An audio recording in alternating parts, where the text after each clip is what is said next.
زمونږ په مخ کې زمونږ سترګو په مخ کې یو سړی د الله سره دشمني کوي په موږ کې دومره طاقت نه وي چې هغه ته نصیحت وکړو کار نه کرکه وکړو دا ځای ورته پرېږدو دومره غیرت په موږ کې نه وي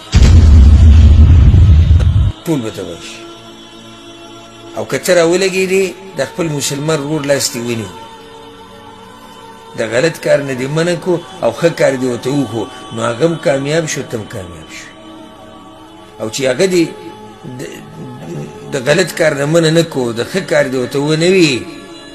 نو هغه هم تباه شو او ته هم تباه شو حدیث کې دا راځي امام ترمذي راوړی دی ګوره پیغمبر صلی الله علیه وسلم وایي والذي نفسي بيده باغا الله میری قسمی د چا په لاس کې چې زما ساده لتأمرن بالمعروف ولتنهون عن المنكر خامخا ګوره پیغمبر صلی الله علیه وسلم څه وایي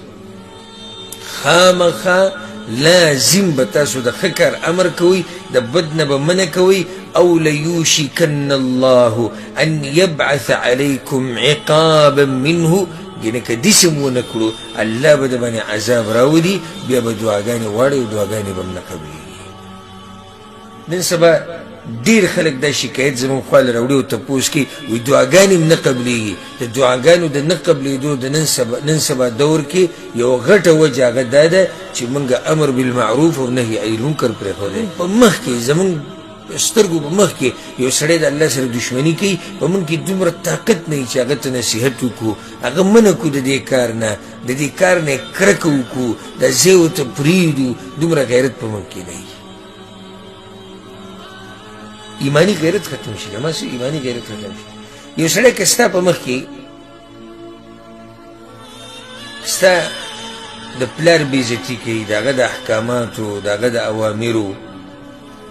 ته به ورته صبر نه کوې صبر نو بیا څنګه په دې باندې صبر کېږي سړی ستا په مخ کې د الله نافرماني کوي سړی ستا په مخ کې د پیغمبر صلی الله علیه وسلم نافرماني کوي ته به دې څنګه صبر کوې امر بالمعروف والنهي عن المنکر په دې باندې د مسلمانانو اجماع ده ګوره اجماع په دې باندې د مسلمانانو اجماع ده چې دا کار لازم دی ورسره شرط دا دی چې لازم دی د وس مطابق د قانون یاد کې ګوره بعضو کسان په دې خبره صرف پوه شوي دي چې دا کار لازم دی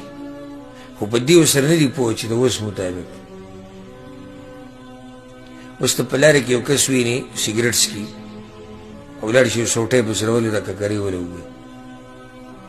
صحیح کار دی غلط غلط دی تا له چا دا اختیار درکړی چې ته داسې وکړه اوس پلار دی راولګېد زوی وګورو کولی شي یا باچا دی راولګېدو هغه سړی جیل ته واچو سزا یې پرېږدو صحیح ده کولی شي قاضي کولی شي حاکمي کولی شي تره ماما کاکا مشران دي وسیله شوي کولی شي یا استاذ دی شاګرد یې په ناروا کار ولیدو او د لاس په زور یې منع کوي کولی شي که دا طاقت تې نه و نو بیا تا سره طاقت د څه دی د جبیرې د دویمه مرحله